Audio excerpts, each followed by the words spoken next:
Hi hello ನಮಸ್ಕಾರ. As usual this is yours Karthik ಮೈಸೂರಿಂದ.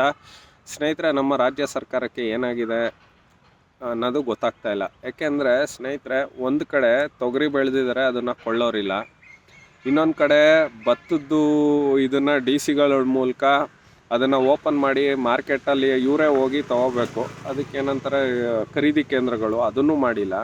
ಇನ್ನೊಂದು ಕಡೆ ಗೊಬ್ಬರ ಕೊಡ್ತಾಯಿಲ್ಲ. ಸೊ ರೈತರಿಗೆ ಈ ಪಾರ್ಟಿಯಾಗಿ ಅನ್ಯಾಯ ಆಗ್ತಾಯಿದೆ. ಆದರೂ ಯಾರೂ ಮಾತಾಡ್ತಾ ಇಲ್ಲ. ಒಂದು ಸ್ನೇಹಿತರೆ, ಸೊ ಏನೋ ಒಂದು ಮಾಡ್ತಾರೆ, 2,000 ಕೊಡ್ತಾರೆ, ಬಸ್ ಫ್ರೀ ಕೊಡ್ತಾರೆ, ಇನ್ನೊಂದು ಕೊಡ್ತಾರೆ, ಮಗದೊಂದು ಕೊಡ್ತಾರೆ, ಮತ್ತೊಂದು ಕೊಡ್ತಾರೆ ಅಂತ 135 ಜನಗಳನ್ನ ನಾವು ಆಯ್ಕೆ ಮಾಡಿದ್ವಲ್ಲ. ಈಗ 137 ಮುತ್ತು ರತ್ನಗಳಿದಾರಲ್ಲ, ಏನು ಮಾಡ್ತಾ ಇದ್ದಾರೆ ರೀ? ದಯವಿಟ್ಟು ಕರ್ನಾಟಕ ಜನತೆಗೆ ನಾವು ಹೇಳೋದಿಷ್ಟೇ, ಇನ್ನೂ ಎಷ್ಟು ಬಾರಿ ನೀವು ಇದೇ ರೀತಿ ನಾವು ಮೋಸ ಹೋಗಬೇಕು? ದಯಮಾಡಿ ಇನ್ನು ಮುಂದೆನಾದ್ರೂ ನೀವು ಯೋಚನೆ ಮಾಡಿ ಮತ ಹಾಕಿ. ಅಲ್ಲ, ತೊಗರಿ ಬೇಳೆನ ಬೆಳೆದಿರೋದನ್ನ ಇವ್ರಿಗೆ ತಗೊಳ್ಳೋದಕ್ಕೆ ಯೋಗ್ಯತೆ ಇಲ್ಲ ಅಂದರೆ ರೈತರಿಗೆ ಇನ್ಯಾವ ಇವರು ಗ್ಯಾರಂಟಿನ ಕೊಡ್ತಾರೆ? ಸೊ ಸೆಂಟ್ರಲ್ ಗೌರ್ಮೆಂಟಲ್ಲಿ ಪಾಪ ನಮ್ಮ ದೊಡ್ಡ ಖರ್ಗೆ ಅವರು, ಸೊ ಮರಿ ಖರ್ಗೆ ಅವರು ಮಂತ್ರಿ ಆಗಿದ್ದಾರೆ. ದೊಡ್ಡ ಖರ್ಗೆ ಅವರು ಮರಿ ಖರ್ಗೆ ಅವ್ರಿಗೆ ಹೇಳಿ ರೈತರಿಗೆ ನ್ಯಾಯ ಕೊಡ್ಸೋಕ್ಕಾಗಲ್ವಾ? ಪಾಪ ದೊಡ್ಡ ಖರ್ಗೆ ಅವ್ರು ಹೇಳ್ತಾರೆ ರೈತರಿಗೆ ಅನ್ಯಾಯ ಮಾಡ್ತಾರೆ. ಆಯ್ತಪ್ಪ, ಕೇಂದ್ರ ಸರ್ಕಾರದವ್ರು ಸರಿ ಇಲ್ಲ ನಿಮ್ಮ ಪ್ರಕಾರ. ದೊಡ್ಡ ಖರ್ಗೆ ಅವರೇ, ಮೂರು ರಾಜ್ಯದಲ್ಲಿ ನೀವು ಇದ್ದೀರಾ, ಇನ್ಯಾ 2-3 ರಾಜ್ಯದಲ್ಲಿ you are a share holders.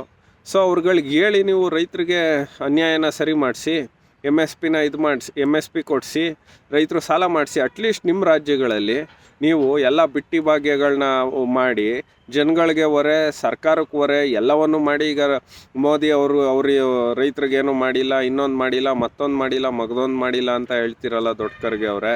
ಇದೆಷ್ಟರ ಮಟ್ಟಿಗೆ ಸರಿ?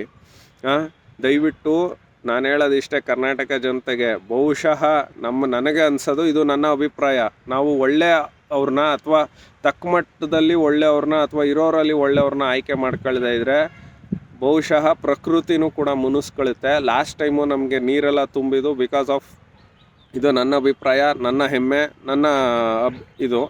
ಸೊ ನಾವು 17 ಜನನ ನಾವು ಗೆಲ್ಲಿಸಿದ್ವಿ. ಕುಮಾರಸ್ವಾಮಿ ಅವ್ರ ನೇತೃತ್ವದಲ್ಲಿ, BJP ಅವ್ರ ನೇತೃತ್ವದಲ್ಲಿ, ಒಕ್ಕಲಿಗರು ಮತ್ತು ಲಿಂಗಾಯತರು ಇವರೆಲ್ಲ ಸೇರಿ. ಸೊ ಅದೊಂದು ಏನೋ ಪ್ರಕೃತಿ ಸಪೋರ್ಟ್ ಮಾಡ್ತಾ ಆಯ್ತಪ್ಪ. ಈ ಸಲ ಬಹುಶಃ ಈ ಬಾರಿ ಕರ್ನಾಟಕದಲ್ಲಿ ಬರಗಾಲ ಬರುತ್ತೆ ಅನಿಸುತ್ತೆ. ನೋಡೋಣ ಸ್ನೇಹಿತರೆ. ಸೊ ದಯಮಾಡಿ ಇನ್ನು ಮುಂದೆ ನೀವು ಏನಾದ್ರೂ ಕನಿಷ್ಠ ಇದಿತ್ತಂದರೆ ನೀವು ನೋಡಿ ಮಾಡಿ ಮತ ಕೊಡಿ.